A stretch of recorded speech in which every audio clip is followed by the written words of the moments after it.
Jadi katanya Andre Santos datang ke MU itu bagian dari tuker guling sama Garnacho kemarin.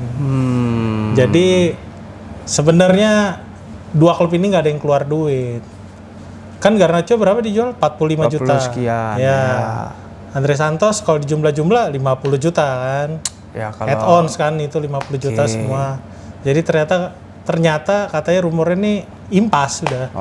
Jadi kita ngasih Garnacho, dia ngasih Andre Santos. Sebenarnya nggak impas. Di mana dua-duanya sama-sama nggak kepake. Nah, sebenarnya nggak impas. Nah, Karena bumper dulu.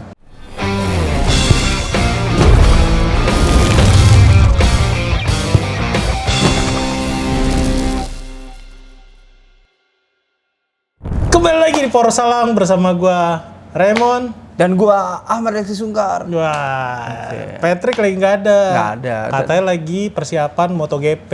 Hah? Kok ke MotoGP? Iya, dia katanya bagian yang mukerban. Oh, oke. Mekanik gitu. Jadi ya begitulah. Jadi dia nggak bisa hadir hari ini, dia harus pergi ke Helsinki. Finlandia. Jadi pas MU balap di sana. Iya, jadi pas MU mau pramusim lawan Wrexham, Patrick pulang ke sini. Oke, keren banget ya. Nggak nonton dia jadi. Ya emang nggak perlu ditonton juga mungkin ya. Oke, Bang Patrick, selamat ya di MotoGP. Dia sakit. Dia sakit. Oke. Ya namanya juga orang udah tua ya. Sering sakit. Kita doakan kesembuhannya. Kita doakan kesembuhannya. Aduh. Tadi Garnacho ya. Garnacho. Soalnya dia mau dijual ke Roma, ampas. Kita kenapa jadi bahas Garnacho? Katanya impas. Gua mau bahas sebenarnya bukan Garnacho dulu, itu belakangan. Oke. Itu belakangan. Karena kita udah tahu nih Andre Santos udah masuk. Yoi, udah diperkenalkan. Yang lucu kemarin di episode keberapa ya? Terakhir ya? Ya, yang terakhir lah ya. Yang gue bilang Ederson gak jadi ke MU. Iya. Kok bisa kejadian? Terjadi. Kita nggak pakai orang dalam. Iya, dan sebenarnya agak kaget juga ya. Ternyata dia ada masalah di lututnya ya. Iya. Berarti itulah fungsinya double check mereka. Tapi masalahnya apa tuh? Ada kabar yang mengatakan Carrick tidak setuju. Iya. Apa istilahnya? Skor taktik apa ya? Ini apa namanya, dia pakai analis ya? Bukan. Jadi dengar itu tuh caranya MU buat kayak ngebatalin pemain. Oke. Karena kalau pada saat dicek kan katanya nih ya, lagi-lagi ya rumor dibilangnya di New York tuh udah ketahuan. Cuman buat make sure ke Inggris dengan alat yang lebih canggih kayak gitu. Dan itu memastikan kalau memang Ederson dia ada riwayat meniskus. Iya, gitu. meniskus. Cuman katanya itu udah ketahuan dari New York. Ditambah Carrick nggak setuju. Karena dia butuh bukan pemain yang jangkar. Ya kan? Dia butuh pemain yang bisa ball progress, ball playmaking, ya kan? Ini akan gue jelaskan. Nah, tapi Andre Santos. Taruh. Jadi apa? Transfernya tuh di-cut gitu. Kalau MU pada saat Brazil waktu itu lagi main lawan Scotland, ya pokoknya antara Jepang atau Scotland itu ya. Kalau MU mutusin di situ, kena kena apa namanya istilahnya, kena pelanggaran penalti. Ya kena penalti gitu. Jadi diulur-ulur tuh waktunya. Katanya sih begitu. Ya itu bagian dari taktik mereka lah dalam proses negosiasi ya. Oke, tapi yang gue lihat ini pembelian ke Andre Santos itu lebih ke number 6 sebenarnya. Kalau gue lihat atributnya. Ya. Dan keberadaannya di Chelsea gitu. Jadi kemungkinan Andre Santos kemungkinan dia itu menjadi pengganti peran Mainu, mungkin backup Mainu, either backup atau memang dia yang ditampilkan.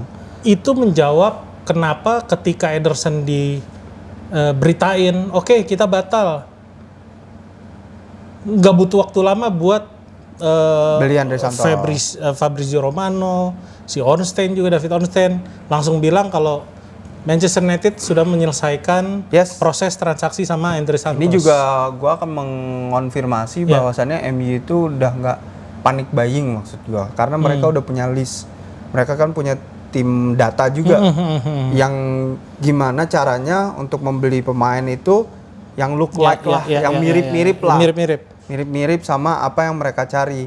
Kebetulan Carrick pernah bilang, gue cari tipikal pemain yang mirip sama dia lah sebagai seorang gelandang. Andre Santos ini agak pemain yang tidak terlihat, tapi sebenarnya keberadaannya itu dapat dirasakan, dan itu mirip dengan seorang Michael Carrick yang kita selalu bilang dia unsung hero karena nggak terlihat gitu loh. Andre Santos pun begitu, dia tidak terlalu istimewa. Unsung hero, kayak underrated. Dia nggak terlihat, tapi keberadaannya terasa untuk tim. Contohnya waktu dia di Chelsea. Oke. Contohnya adalah ketika dia itu sering pergerakan tanpa bolanya itu membuka jalan passing. Membuka jalan passing. Jadi dia tuh sering mencari ruang, selalu bergerak. Sebentar, dia tuh penggantinya Enzo atau dia itu bisa main bareng Enzo atau Moses Caicedo. Dia tuh kalau Caicedo nyerang berarti dia yang ada di belakang gitu loh. Dia number 6 gitu. Dia itu sering mencari ruang karena dia itu rajin bergerak. Dan dia bedanya sama Maino itu ball carrying, bawa bola. Tapi dia lebih kalau pemutus sama passing gitu ya. Dia breaking pass line. Dia itu bisa ngoper truk passnya yang bagus. Untuk ketika shape musuh nggak bagus, yang dibutuhin kan. Jadi ada penawaran dari lini tengah Manchester United, kalau Maino suka bawa bola, yang ini suka ngasih truk pass ketika shape lawan berantakan. Itu agak berbedanya di situ Andre Santos. Makanya kalau main sama Maino mungkin ini agak mirip-mirip, tapi memang Andre Santos dalam bertahan lebih baik lah ketimbang Maino gitu. Itu dari yang gue baca ya. Dan gue nggak terlalu banyak nonton si Andre Santos, tapi dia begitu subur di Strasbourg, di Strasbourg Ligue 1.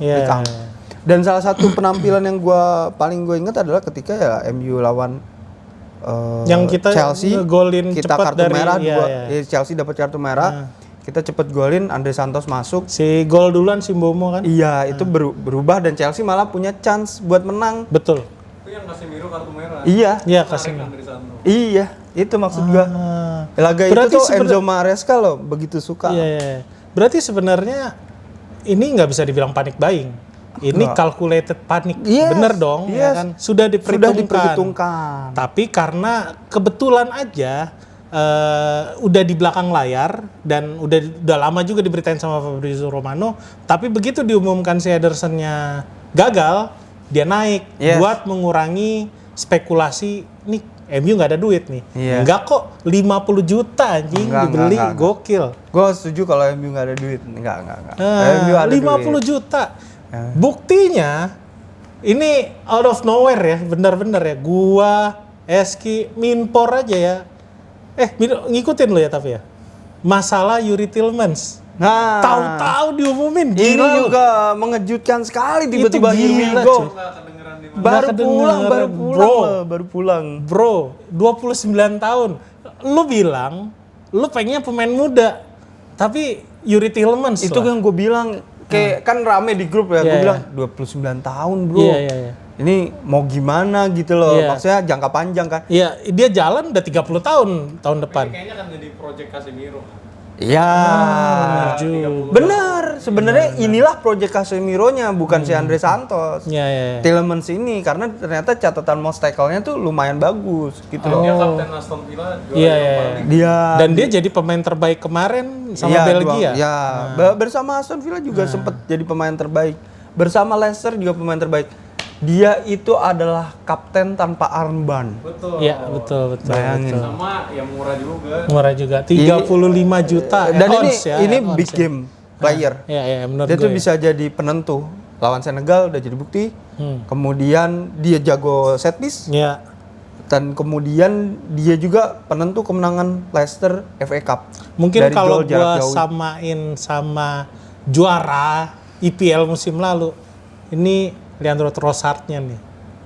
Oke. Ya. Ibaratnya out of nowhere Toto bikin assist, bikin gol. Iya kan? Gue paham maksudnya. Gue liatnya kayak Darren Fletcher ini orang Fletcher nggak punya auranya nggak kelihatan, biasa aja. Benar. Bisa main. Cuman yang lucu gini nih, ketika transfer Ederson itu runtuh, batal, kita dapat kabar, datang Andre Santos, walaupun wah si anjing harganya mahal, makanya gue bilang tadi, ini kayaknya mah buat impasin Garnacho kemarin, jadi dua-duanya nggak tuker guling gitu loh. Karena mirip-mirip kan. Terus habis itu muncul kalau berita Carrick tuh sebenarnya nyari jangkar, nyari pemain yang benar-benar kuat di tengah, pemutus bola, benar-benar bisa bantu. Karena kita ketika Casemiro banyak banget serangan yang datangnya dari benar-benar posisinya. Jadi Tielemans ini sebenarnya benar tadi Minpor udah ngomong. Ini proyeknya Casemiro karena memang Tielemans itu lebih ke dalam gitu loh. Untuk jaga backline kita. Berbeda dengan Andre Santos yang memang good with or without the ball, tapi untuk serangan gitu loh. Off the ball movementnya Andre Santos lah yang bagus. Bukan ketika bertahan yang jauh lebih bagus statistiknya. Justru Youri Tielemans yang statistiknya menonjol ketika bertahan. Inilah yang namanya balance tadi, keseimbangan. Ya, gue lanjutin tadi, maksud gue ketika itu semua terjadi, muncul narasi-narasi kayak, nih Kodo Kone nih, Kodo Manu Kone, terus datang lagi nama Sander Berge, terus Alex Scott yang kita udah sempat bahas. Gak mungkin sih kalau udah lihat ada Andre Santos, Alex Scott kayaknya. Tiba-tiba hilang nih, datang Youri Tielemans kan, karena kalau lu sadar ini dua-duanya udah makan asam garam di IPL, bener dong. Iya. Kan? Ternyata tim data analisnya MU mencari IPL proven seperti itu maksud gue. Jadi yang kemarin Bang Pat ngomong kan IPL proven. Jadi kalau lu masih ngeremehin manajemen United sekarang, ditahan dulu. Ya. Ini udah 2 pemain yang datang, tapi David Ornstein sama Fabrizio Romano bilang Manchester United masih akan sibuk ke depannya. Bahkan sampai bulan September. Ini dalam waktu 2 minggu 2 pemain datang. Berarti kalau sampai September ada possibility 2 pemain lagi bakalan datang, iya nggak sih? Ini udah berapa yang datang? Udah 2. Lupa nih, Cardarlo. Cardarlo ya, 3 sama kiper. Emang sih dari musuh. Karena Bayindir cabut kan? Bayindir cabut. Cardarlo 3-3. Iya, tapi lupa buat HG homegrown. Udah 4 sebenarnya. Satu lagi pemain muda itu ya Kolombia ya. Orozco. Karena besok. Udah lama belinya sih. Iya, itu udah lama. Kayak Diego Leon ya. Tapi ibaratnya duitnya belum dikasih karena nunggu dia umur 18 besok. Jadi kita udah punya 4 pemain nih secara nggak langsung. Tapi itu pembelian untuk U21 gue rasa. Tapi Darlo nih project Hinton apa Jadi Tom Hinton itu akan jadi kiper ketiga. Tetap. Yang kotak dulu siapa? Ada Ligran. Cuman kalau gue lihat, kita bahas dikit Cardarlo ya. Gue sempat nge-tweet. Dia sempat berkali-kali jadi pemain terbaik. Betul. Dia berkali-kali jadi pemain terbaik dan ya sayangnya nggak dipanggil timnas aja sih sebenarnya. Bang Emon udah nge-tweet. Daniel Farke-nya juga ngomong dia adalah kiper terbaik kita. Gitu. Dia menunjukkan penampilan terbaik, bisa diandalkan lah. Pokoknya Farke muji dia. Ini yang gue bingung ya. Kan Cardarlo cabut ke MU. Islan Meslayer cabut juga. Ke Arsenal. Ke Arsenal. Agak ada kiper. Ada Perin. Oh, tinggal Luke Perin ya? Luke Perin. Tapi memang problem mereka dari musim lalu itu kiper. Meisler itu buruk banget ketika di Championship. Jadinya makanya ketika lolos mereka cari kiper. Ternyata kipernya mereka itu nggak perform. Yang dibeli masih kacau lah. Masuklah Darlow.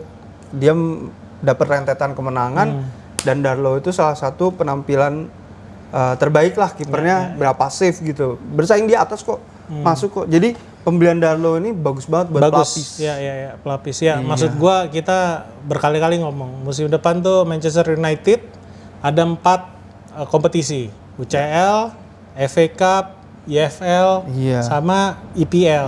Ya, dia udah mungkin sih buat mungkin dia akan main di EFL ya. EFL dan menurut gue pembelian mereka itu benar-benar ngepasin sama profil Manchester United. Contohnya Cardarlo ini, itu kan Wales, homegrown. Ya. Walaupun dia bekas Leeds, is okay lah. Ya nggak apa-apa lah. Toh Iya. dia juga bukan kelahiran sana kan. Iya. Tapi Newcastle. Newcastle ya. Newcastle. Jadi ya itu ya perihal Ederson menurut gua ya udahlah. Toh Ederson ada sakit, is okay lah. Walaupun gue suka Walau- Ederson. Ada kabar dari Olsen, kemungkinan MU akan nyoba lagi di Januari. nah itu lucu sih. Gue juga dengar Ini itu. berarti kayak Nistelrooy. Kayak Nistelrooy. Iya, ketika Tapi kalau Nistelrooy kan ditungguin. Udah di DP. Iya, tapi tetap aja itu Sir Alex yang memotivasi Iya, dia. iya. Gua akan nunggu lu sembuhin. Ini Ederson kita nggak tahu apakah Carrick mengatakan itu. Ya. Atau lip service biar Iya. sedih amat. Kita nggak tahu. Tapi bener yang tadi gue bilang tuh namanya scope screen. Jadi mengulur waktu sampai batas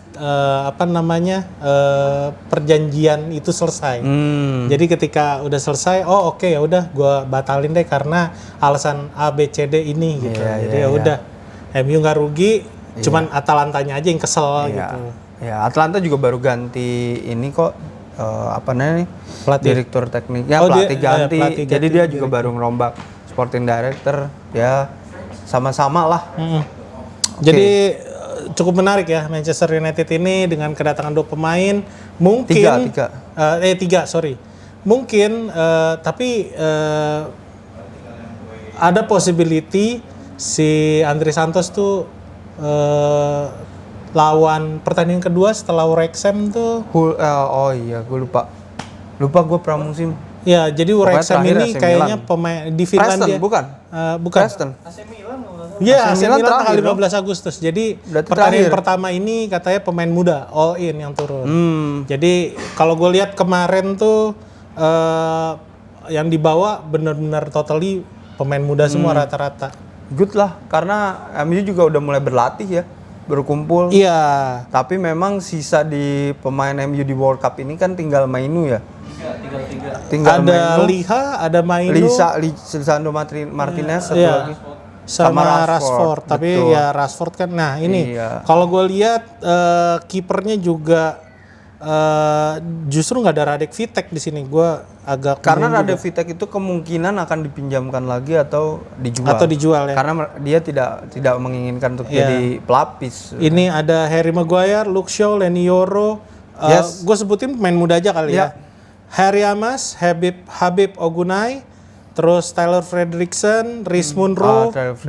Godwill Kunkonki, Diego Leon. Diego Leon ini masuk rencana tahun ini tapi nggak tahu ya. Fisiknya gue lihat masih belum berubah. Dia di back kiri ya. Iya, bek kiri. Terus ada Toby Collier Bobby comeback. Collier dari Terus Hull City. Daniel Gore, Jack Fletcher, Jim Twites, Tyler Fletcher, Jack Moorhouse, sama Seko Kone yang kemarin Iya. bilang cedera, sakit, tapi dia ada di bawah nih. Terus untuk depan nih Ahmad Diallo udah bergabung. Terus Cialesi, Diobi kan udah nggak ada. iya, Bendito Mantato, Ethan Williams. Ya. Ini yang menarik itu kan Diego Leon itu kan bawaannya dan Ashworth ya. Itu emang udah dilincir lama dan Ashworth ini memang terkenal dia demen ekspor pemain-pemain sampai ke Ya, pelosok-pelosok. ya, Aku penasaran memang karena ini adalah pemain pertama Paraguay di Manchester United. Ya, kalau correct Ini me menarik if sih, I'm wrong ya. menarik. Tapi masalahnya ketika di reserve dia banyak melakukan penyelamatan atau ada Clearance, satu ya. kali juga bikin gol bagus. Tapi menurut gua masih kurang berkembang. Ini yang menarik karena gua masih berharap MU datangin back kiri Ya. Luis Hall. Gua sangat berharap MU Atau menambah Maxi pemain Araujo. Inggris karena domestic player bias gue tuh tinggi. Dia pemain Inggris yang gue harapin Iya, gitu iya. loh. Yes, Araujo Araujo good juga. choice. Apalagi Sporting juga lagi ngelepas beberapa pemain, Trincao dilepas. Jadi mungkin dia akan ngeset harga. Ya gue siap Cuman lepas lah. gue bilang Maxi Araujo bagus tapi kayaknya agak susah karena tipikal dia bermain tuh sampai ke depan. Iya, memang. Sedangkan si siapa namanya Patrick Dorgu udah disiapkan juga Iya. kan, latihannya nyetak gol. Tapi dia terbiasa dengan posisi kiri kok, Iya, aman sebenarnya. Apalagi Dorgu itu kanan kiri hidup. Hmm. Maksudnya dia biasanya di left Tapi kanan, di Denmark juga main kanan. Maksud gue better yang lebih bertahan gak sih atributnya? Iya, makanya gue pengen Luis Hall. Luis Hall. Ya. Makanya gue berharap banget nambahnya tuh Luis Hall gitu. Atau kasih Harry Armas kesempatan, dia bagus di Championship kemarin. Iya. Harry Armas. Iya. Kesian juga gitu. Harusnya udah waktunya lah dia. Udah waktunya, udah 20 lebih loh. Iya. Kalau nggak salah udah 20 lebih. Oke, itu aja update dari Manchester United. Dikit dong. Apa? Gimana Blunders and Lemons? Gak mau dibahas Blunders and Lemons. Ditelepon sama De Gea katanya. Apa ya? Kalau menurut gua itu bisa dibilang bukan blunder sih. Karena tendangan itu juga pas dicatat berapa kilometer per jam gitu, kenceng, super Tapi kenceng. ditulisnya Gue lupa mistake itu plate sih. Ferran Torres atau Pau Kubarsi. Pau Kubarsi. Pau Kubarsi yang nendang ya? Kubarsi. Kesalahan Lemens adalah lebih ke respons. Ya, cara Kalau dia menurut nangkep gue, ya. cara dia nangkep. Dan ketika bola itu lepas, agak telat buat dia bikin perlindungan ke gawang. Karena bola diarahkan ke atas. Harusnya kalau buat kiper mungkin prime-nya De Gea itu ketangkis ya. Karena dia pas bangun dia begini belum sempurna lah. Gitu lah ya. Posisi dia nggak sempurna. Ya mudah-mudahan ini nggak mengganggu dia nantinya ya. Iya, karena menurut gua si Courtois juga walaupun dia nepis, tapi kan sebenarnya itu juga bisa dibilang blunder. Karena dia nepisnya bukan bola ke luar, tapi dia malah nepis bola ke tiang. Untungnya nggak mantul ke dalam. Cuman kan tetap bisa dihajar juga. Kalau gue berharapnya cuma satu sih, omongan Ibra itu nggak didengar. Karena Ibra lumayan vokal, merendahkan dia banget. Kayak lu ngapain masukin Lemons? Ganti aja kiper Strasbourg itu yang lagi tampil brilian, bla bla bla segala macam. Enggak sih, gue cukup yakin Lemons yang sekarang udah lebih dewasa, mature. Buat nyikapin komen-komen dari legend lah. Ya. Karena semusim kemarin kan harusnya udah belajar. Betul. Apalagi di Manchester United gak banyak bikin blunder ya dia. Nggak terlalu lah. Iya, nggak terlalu kelihatan malahan. Nggak terlalu kelihatan. Semoga lebih dewasa dan bisa musim depan bangkit lah. Ya, kalau enggak ya Darlow yang muncul. Darlow akhirnya. Oke, langsung aja kita bahas, kita review dulu nih.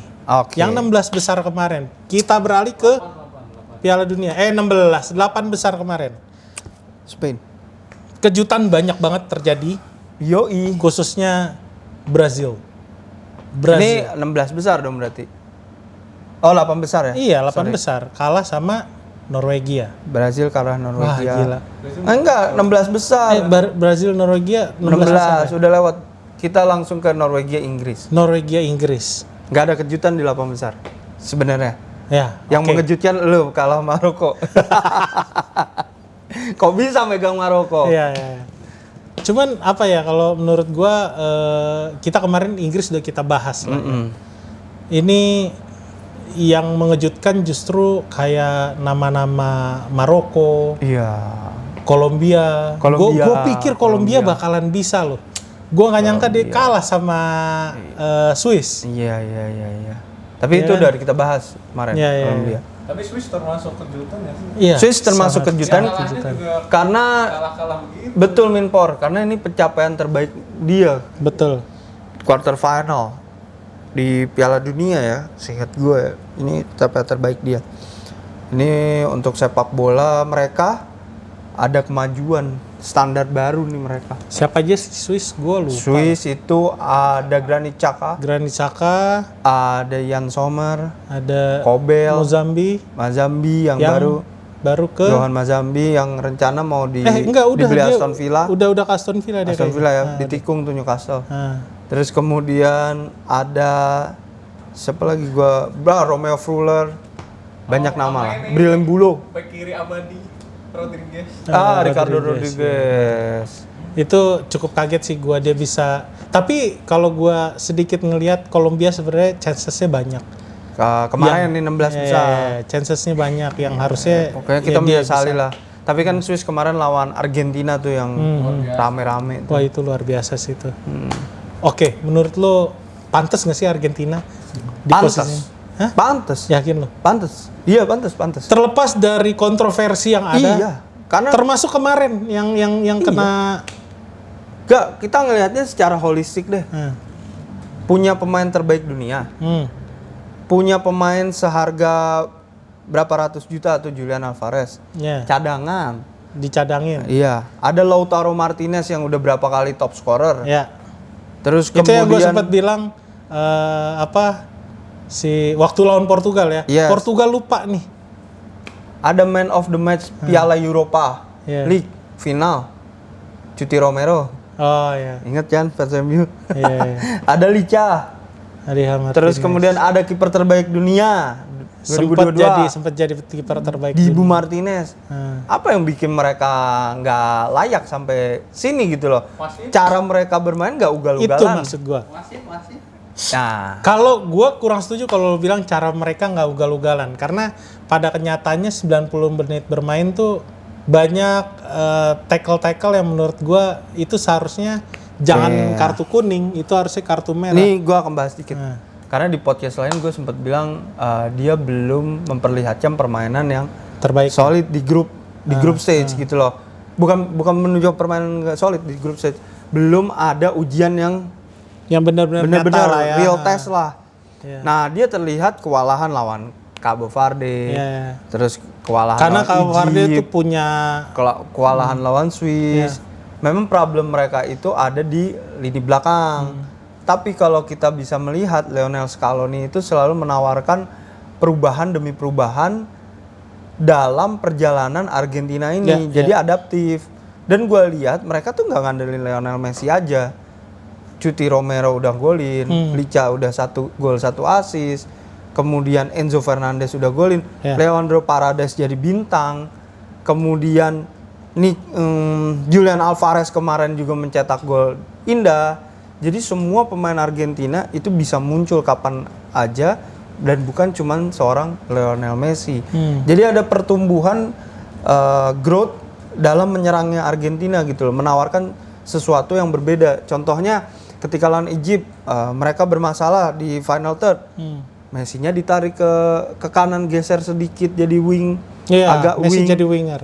Ngedeliver bola ditarik, jadi ada solusi terus gitu loh yang ditawarkan oleh Argentina. Dan ketika nafas sudah habis di depan, masuk Lautaro Martinez. Lautaro Martineznya di babak knockout ini malah jadi cadangan. Kenapa Julian Alvarez yang muncul? Gue ngeliatnya jadi kayak super sub gitu. Iya, Julian Alvarez justru menunjukkan kualitasnya dengan gol sebagai kelas, pemain mahal lah ya. Iya, dengan gol berkelas gitu loh ke gawang Kobel ketika mereka kesulitan buat nembus low block dari Swiss gitu. Kemarin Scaloni satu-satu masukin 5 striker.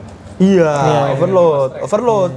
Ketika tim low block itu cara ngebongkarnya overload atau combine. Ini menarik karena lo jangan lupa, mungkin Eski bilang Argentina tuh terbaik karena mereka udah lebih siap dan pemain-pemainnya luar biasa, dan itu membuktikan karena yang dilawan Belgia tuh kipernya Swiss. Si Swiss tuh kipernya tuh Kobel.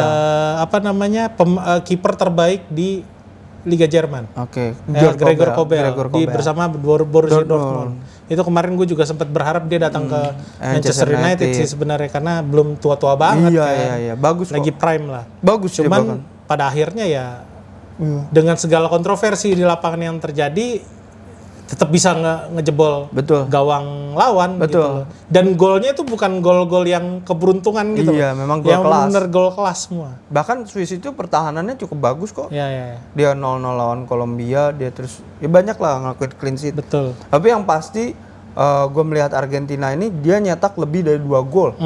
Walaupun pertahanannya buruk transisinya, tapi mereka berkembang ketika menyerang, build up-nya rapih gitu. Enzo Fernandez bisa jadi anchor atau bisa jadi attacking. Jadi ada selalu perubahan-perubahan yang menarik dari Lionel Scaloni. Oke, berikutnya tadi kita ngomongin bagian sebelah kanan lah ya. Udah ada Inggris, udah ada Argentina. Sebelah kiri nih Prancis, Spanyol. Yang lu pakai nih jaketnya Lamine Yamal. Spanyol. Gue dukung Prancis ya. Gue dukung Prancis karena lu tau film The Prestige nggak bang? The Prestige dari Christopher Nolan. Jadi itu film nyeritain pesulap, rahasianya adalah ternyata dia kembar. Yang dia disembunyiin di belakang kan. Iya, sedangkan yang satunya tuh bertanya-tanya gitu, Iya. apa sih rahasianya, kan transporter nih. Iya. Inilah bingungnya orang cara matiin Mbappe dan Dembele. Benar. Seperti kembar mereka tuh. Kayak rahasianya apa ya? Gol lawan Maroko, Mbappe berhasil narik 3 back. Eksekusinya Dembele. Mbappe-nya juga mencetak gol indah. Ternyata Mbappe ngomong, "Lu shot, lu diem di tengah. Shot nanti gua kasih." Dia ngasih ruang. Bener terjadi. Mereka tuh chemistry-nya udah luar biasa. Mbappe juga bermain di PSG. Mereka ternyata Mereka chemistry kebentuk ketika di PSG. iya, mereka menemukan apa ya? Intinya sih chemistry-nya tuh terasa di lini depan cair. Olise nggak ngegolin, tapi udah buat 5 assist. Iya. Ini di top assist of turnamen gitu loh. Bahkan hampir mau mendekati rekor, gue lupa rekornya Dulu siapa. tuh gue sempet bilang, Olise ini pemain bagus. Kenapa sih mempertahankan Marcus Rashford dulu ya? Iya. Pas dia akhirnya cabut ke Bayern Munchen. Luar biasa gitu Dan loh. dia fans MU kan. Dan Olise ini juga ternyata jadi number 10 berjalan dengan baik. Makanya gue bilang The Prestige ini yang cocok menggambarkan lini depan dari Prancis. Karena kita belum nggak tahu rahasianya apa. Mereka bertukar peran, kembar seperti kita bertanya-tanya, ini apa sih rahasianya? Tapi ini kan dari kemarin tuh serangan bertumpu, ternyata kebanyakan Olise, Mbappe, Dembele, ya kan? Kita tahu nih, nanti di semifinal dia ketemu sama Spanyol. Spanyol tuh ada Laporte, Aymeric Laporte, ada Aymeric Laporte, Pau Cubarsí. ada Pau Cubarsí, belum lagi Rodri. Ini pemain-pemain yang udah biasa ngunci pemain lawan, ngerti ya? Markinya luar biasa.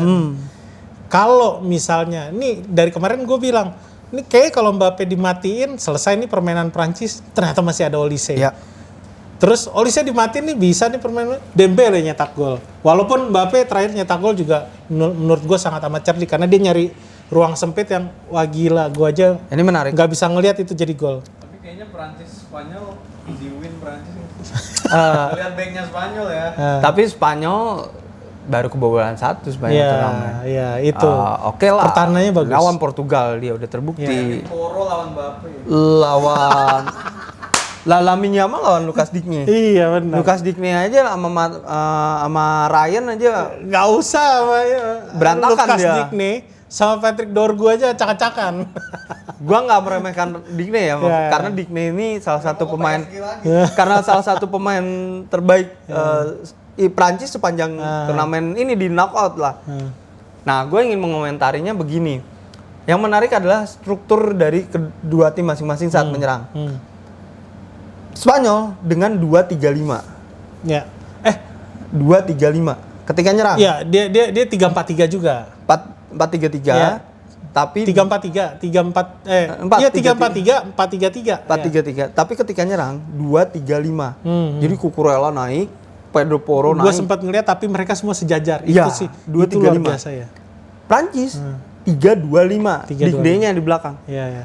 Nah, ini yang menarik gitu loh. Sama-sama menggunakan banyak pemain depan strategi gitu ya. serang Iya. yang sama, ya kan? Kalau Spanyol bisa mengunci di Rodri, ternyata Rodri luar biasa Luar sepanjang biasa. turnamen ini. Ya.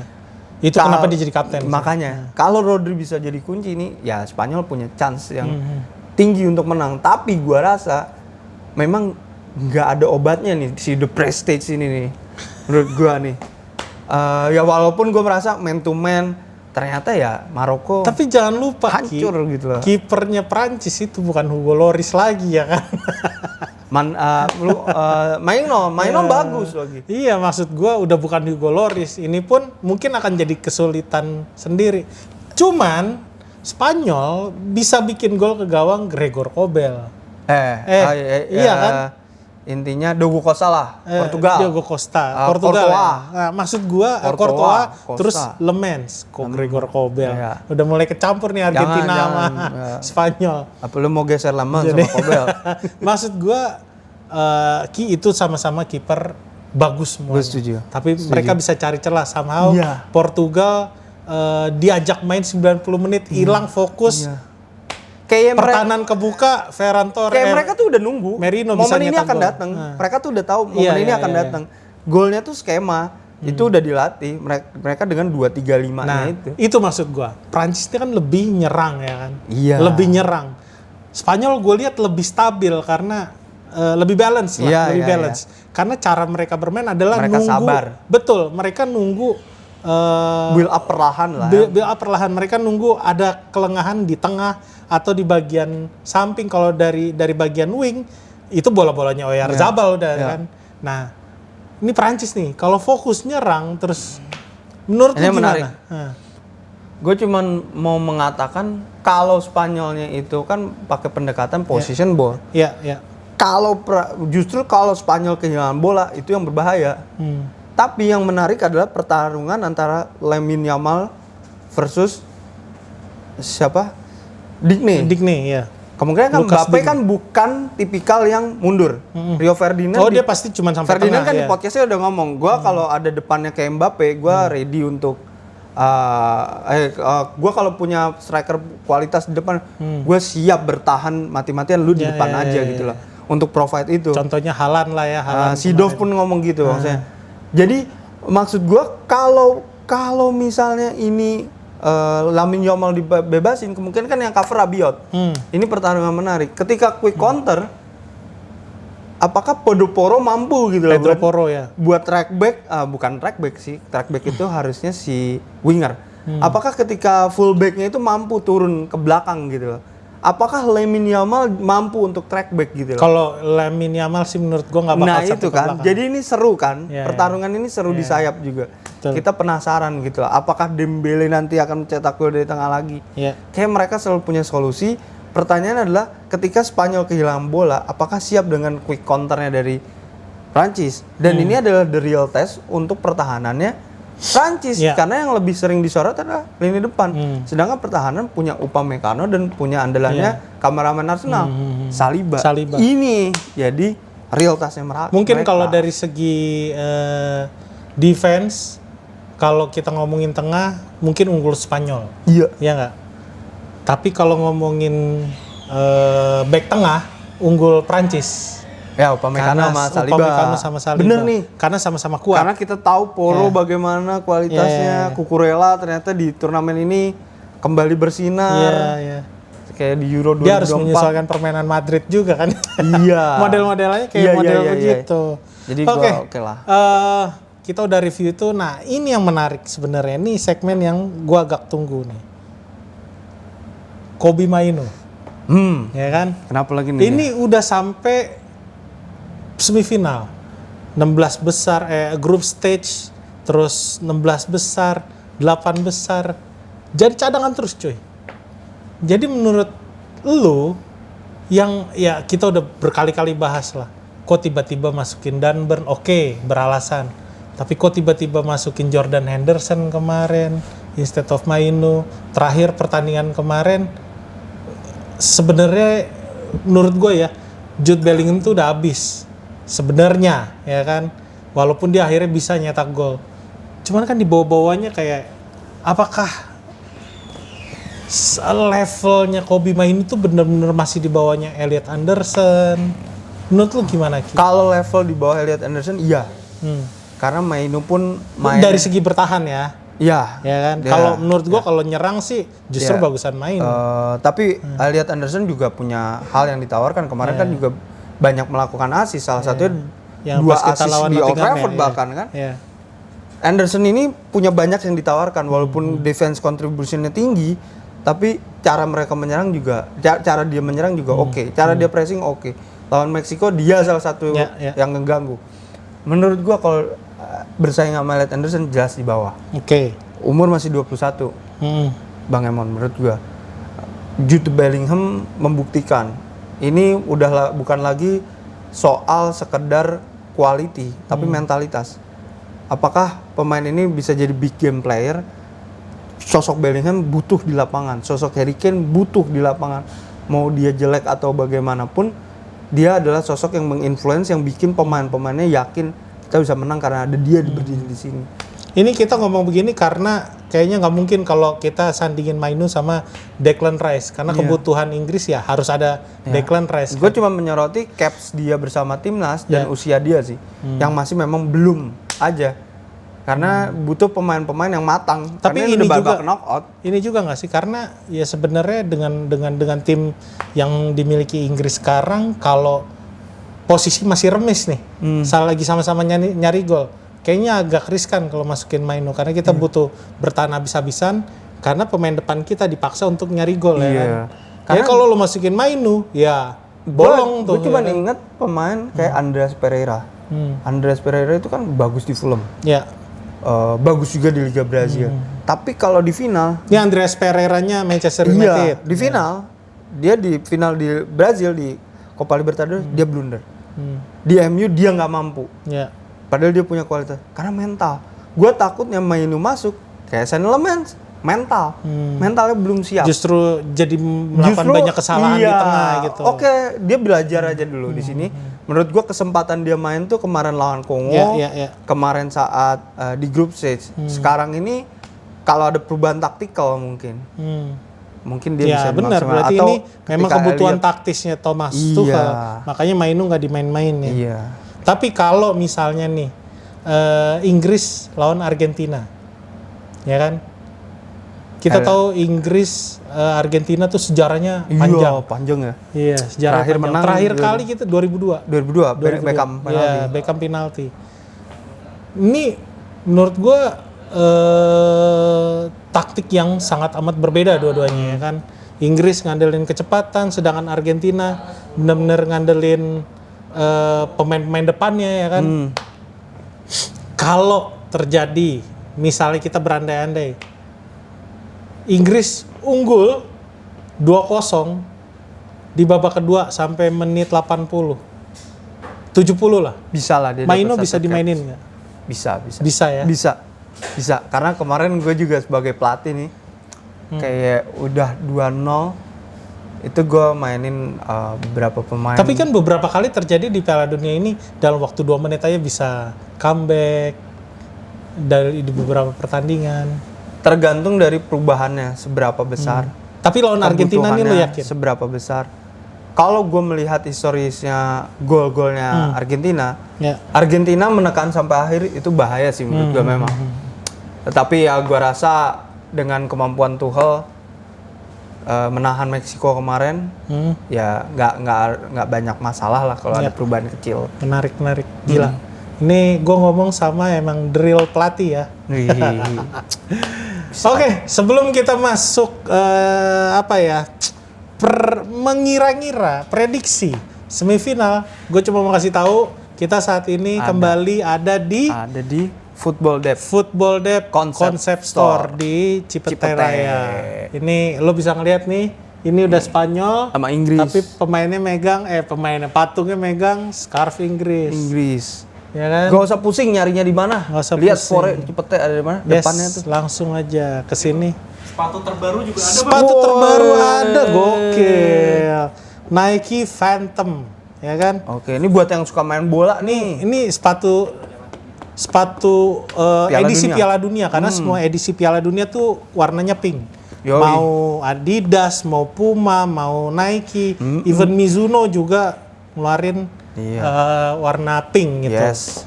Jadi buat yang nyari buat anak-anak ada nggak ya? Ada di sini ada bro. Lengkap, di pojok sana ada. Tenang aja, sini udah masuk aja ke SDCS. Kan baru masuk sekolah nih, saatnya pas nih. Nggak beli ATK, gitu beli sepatu bola aja.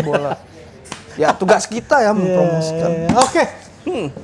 Semifinal Piala Dunia akan dimulai di tanggal 19 Juli. 19 final ya? Nih gue lagi mikir kayaknya 14 Tanggal 14 ya? 14. Iya, Aduh. 14 15 udah ngantuk ini.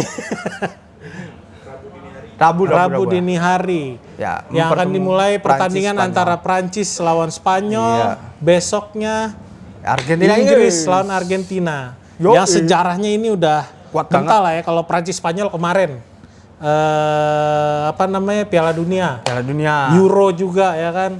Inggris Argentina sejarahnya panjang, ya kan. Yang kita udah bikin gol, Owen inget gak lo? Toto hilang begitu aja gara-gara si Batistuta, David Beckham kartu merah. Terus berikutnya tiba-tiba mereka tersingkir di group stage gara-gara free kicknya David Beckham. Jadi ini Penalti nggak sih? Penalti. ini adalah pertandingan yang udah disettingin Infantino. Dan jangan lupa Nah, Argentina itu harusnya ketemu di 2010 tapi golnya lawan Jerman itu nggak Oh, di iya, sana. Oke, sebelum kita tutup, prediksi sedikit dari kameramen Arsenal, Prancis, Spanyol, Argentina, Inggris. Prancis Argentina ya, Prancis Oke. Argentina luar biasa. Minpor. Perancis easy win lawan Spanyol. Kayaknya Spanyol nggak akan bisa bikin gol. Anjay. 3-0 lah. Nah, Aduh, pada belain Inggris. Prancis. Kalah. Tipis 3-1 lah menang lawan Inggris. Argentina. 3-1 mah nggak tipis, 1 mang. Tipis aja. Iya, 3-1. Oke. Berarti Prancis, Inggris. Prancis Inggris. Lu. Kata Lamine Yamal, Iya. Prancis nggak pernah bisa ngalahin dia. Tapi Anjay. dia belum ngegolin Spanyol. Iya. Nah, gua akan bilang Prancis menang. Lu. Ya, Kirain gua 1-0. Nggak ada satupun faktor yang bisa bikin Prancis kalah. Iya. 1-0 deh Prancis. Iya. Terus Inggris Argentina sampai extra time 2-1 Argentina. 2-1 Argentina. Oke, kalau gue cepet aja. Gue selalu dari kemarin out of the box ya kan. Maroko gue dukung. Sekarang gue dukung Spanyol. Sampai penalti nih. Sampai penalti nih. Bisa Oke. 1-1, 2-2. Oke, Ya jangan kan? dong, gue capek. Ya kan? Kalau cepetin Inggris aja ya. Argentina ya karena udah ada di fase semifinal. Walaupun gue benci setengah mati sama Tuchel, gue jelek-jelekin Inggris dari kemarin. Juara nih bros. Woi. Kok ini Spanyol Ini. Kami home. Nih, It's coming home ya. juara nih bos. Berarti Prancis Inggris. Iya. Prancis Inggris. Enggak, Spanyol Inggris. Oh, Spanyol Inggris. Wow. Spanyol Inggris finalnya Inggris easy win udah. Oke. Menangnya siapa nih Easy Minpor? win. Menangnya Minpor siapa? Juara nih. Kameramen siapa? Iya. Prancis bro. Juara Prancis. 3 versus It's 1. coming home. 3 versus 2. Bang Pet juga Inggris Ya, dah. ya udah. Tutup aja. Ada yang bisa main Prancis nih. Ya kita lihat aja nanti ya. Tapi Ya. hari Jumat kita masih ketemu ya. Ya. Itu semifinal udah beres harusnya. Kita lihat lah ya. Yes, mudah-mudahan abis Yuri Tillman sudah ada lagi di waktu yang dekat ini, kita nggak tahu siapa ya. Berharap aja sambil nunggu pre-season mulai. Yoi. Oke. Kita lagi ada di FDCS Football Debt Concept Store. Ini kita Poros Salang, gua Remon. Gua Eski Sungkar. Ada kameramen Arsenal, itu Ada juga ada Minpor. Minpor. Kita mundur. Yuk. Ciao. Oke, thank you.